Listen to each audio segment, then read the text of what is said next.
the 2025 season, they break that dreaded wooden spoon three-peat. That's done and dusted. They pick up 9 wins, 15 losses. They finished 13th on the ladder. The most wins in a season since 2019, where they had 11 wins. Season of 2 halves. They started hot with 5 wins from the opening 9 rounds. They were sitting in 9th, but only won 4 of their last 15, Brian. The highlights, the 2018 win over the Sharks at Leichhardt, the round 18 win over the Roosters at Allianz. That was a big one. Alex Twall, captain, 1 from 1. Yes, perfect. And round 22, 28-14 win against the Dogs at Combank. So they were the 3 big wins. The low light, absolutely smacked 64 blot to the Melbourne Storm. Yeah, that was, but it is. It's definitely an improvement. So there's no doubt the Galvin and De Silva sort of, to a lesser extent, the De Silva changes, but it was all about the Lachie Galvin. No matter how much you try and spin it, those players are thinking about it. Of course they were. Tell you what, you wouldn't have seen this back in the day, but so obviously the storyline's Galvin and Talon De Silva, who goes to Parramatta, Galvin to the Bulldogs. Benji was on Terrell May's podcast. So imagine back in the day a player interviewing Bennett or Jack Gibson. Times are changing, dudes. I like it. Terrell May's podcast, Mayday, and he spoke about the Galvin situation. Have a listen to this. Like some curveballs that happened this year probably put us back. Like the Galvin thing probably affected us more than we probably give it credit for in terms of having to change a lot about the way we played, the external pressure. That was my fault, probably some of the things that I got to learn a lot about, not only myself, but our team. And obviously then going through a string of losses, having to fight our way back to find our identity again. And I feel like the back end of the season, we found what works for us in the way we have to train, prepare, act, and then perform, that we can take into next year, that you guys now know what it takes and what I expect from you and what we need to do to be better. There's just so much upside, and I think the biggest thing that stands out, and this is what other people told me this, so that I'm close to, that are in the know in the game, they feel like they can see the culture of our team and club has changed and built, and they're starting to see improvements that they haven't seen in a certain amount of time, that we just got to keep building on. It's amazing, isn't it? So you think about AFL, we've got Fagan into the grand final for the Lions. Fagan, yeah. You've got the likes of Bennett still, and then you've got, at the other end of the spectrum, Benji Marshall, who's doing podcasts with his own players. Yeah, that's fine. It's fine. Each to their own. And I said this on our very show, boys. I at the time was disappointed in the decision, not because I don't respect Benji Marshall. I just thought, like, all those coaches have toiled away as assistant coaches. Benji wasn't even coaching, right? Got thrust into that position. But I said to Mark O'Neill, and I said the same thing that I said on radio, sharing those concerns, and he said, mate, I agree with all that. He said, the only thing is, Benji is a winner. He'll work it out. It feels like he's working it out, Brian. Well, yeah, he's working it out on the run, but next year there'll be no excuses. There'll be no more of the Galvin sort of chat.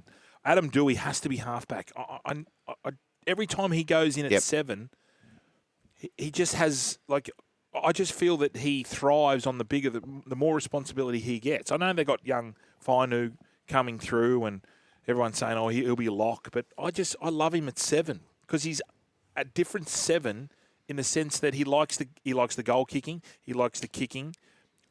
I feel that when he's got that extra responsibility, some players just love it. Some players don't like it, but he's the opposite. Yep. He just wants the ball in his hand. When he tore the Bulldogs apart, but he also tore the Roosters apart at Allianz. That's right. That win, yes. It was just a game, and it wasn't a fluke. Well, that month period, what did we say, earned him a couple of $100,000 per year, didn't it? No, I know he's not going to end up there, but I just hope Benji, and they got Kai Pearce-Paul coming. That's a good get. Yeah. Great get. I was going to say, gents, like we talked yesterday and Monday about the Bulldogs and how they brought Galvin in, and it was sort of a play for the future.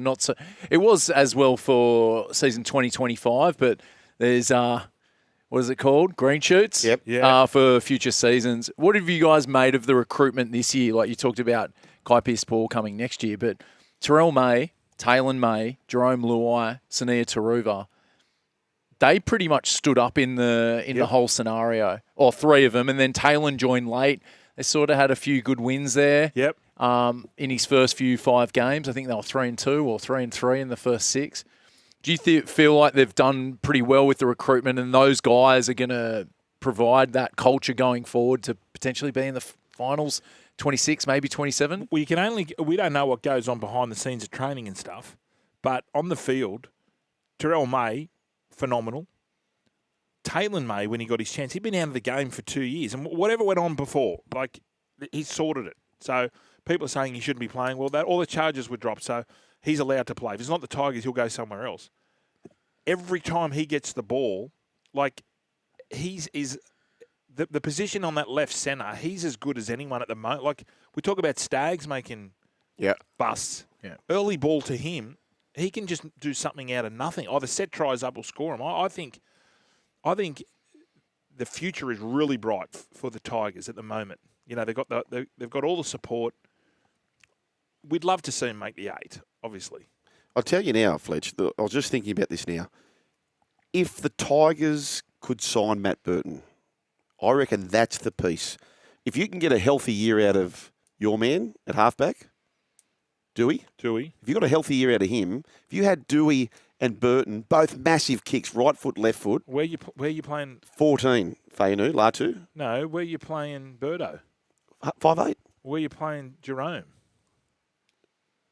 Good question. No, Birdo in the centres. Birdo in the centres, but Birdo in the centres. Well, Taylor May could play right centre. Yep. But that's Toa's been good. Mate, Jarrell Skelton's a gun. Yeah, you love Jarell. Jareen Buller's a gun. Fanua Pole, these young forwards coming through. Pole's good. Mate, they're right there. I'm just hoping they can all stick together. You need to have 2 or 3 or 4 years just being all together, going through the bad times, and then you can see they're going to be a good side. You just don't want a club to come and pinch a Jareen Buller. That's right. That's exactly right.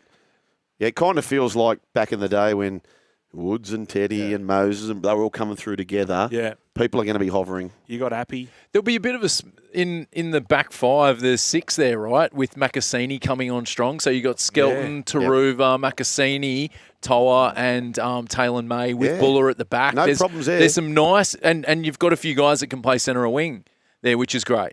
Yep. Or Taruva could go to fullback. You've got Dewey as well, who played 4 different positions. Well, he started in 4 different positions over the season. Like, there is a bit of versatility with the Tigers roster. Yeah. And bringing in Kai Pearce-Paul, I think the edges were probably one of their weaker spots last year, and have been for the last 4 years, probably. And that's something that they're going to solidify. Which I feel Jarome sort of missed, having 2 big back rowers, or back rowers who just dig into the line, which allows him to play off that left foot. So if he just had like a Liam Martin there, for example, hits him short, and then he'll sweep around, and that he'll own that. I feel he's a 6. I don't think he's a 7. I know everyone was saying Jarome. Oh yeah, 100%. It's the same as Galvin. Yeah, it suits him better playing a 6. So the Tigers were falling into the same trap as what the Dogs ultimately did. You're trying to put 2 6s into a 7. It doesn't work. Anyway, you need a bona fide 7. 1300 01 1170. Before we get off the Tigers, Brian, what's a pass mark next year? Like, clearly, it couldn't be 13th again, could it? A pass mark is you got to win 50% of your games. Right. I'm giving the Tigers a pass mark. My pass mark for the Tigers next year is, as you roll into the last round 27, your season is still alive. Yep. And they're good enough to do that, because we've seen it on their day. Yep. It's just when they sort of, at certain times, they switch off, and the good teams don't. No. The good teams, but they'll get there. Are you guys happy with, I know he's been awesome, but longevity-wise, Terrell May playing 73 minutes a game? Well, does that need to drop off? Is that because of the lack of the middles that they've had, that he's been out there? He can play it. Like, his defence rating is awesome. I've heard Benji talk about him saying, no, he wants to stay on. For Noah Blake, like. He just wants to, he wants, but that, as you get older, yes, that's you're sort of going to have to. It Taumalolas you, doesn't it? Like, down the track. But it's but the coaches, unfortunately, aren't worried about down the track. They want to. They want success now. At the moment, how old is he? How old's Terrell? I'm guessing 25. Is my guess. You want to check that out, Brooksy? 26, 27 in April. There you go. Okay. Yeah, he's about to hit his peak. Yep. Yep. Stuff we missed. You can shop half-price vitamins now at Chemist Warehouse. You can catch up on the Run Home podcast on Apple and Spotify. If you're watching that, or listening to that rather, you can also catch up by subscribing to YouTube and see all of the interviews. And make sure you subscribe and get those notifications so you get the videos straight to your phone and TV. You're still here? We'll see more on the Joel and Fletch socials and catch us live on SEN Radio. Because if you don't, you're an A grade. But if you do, you're the absolute Mickey.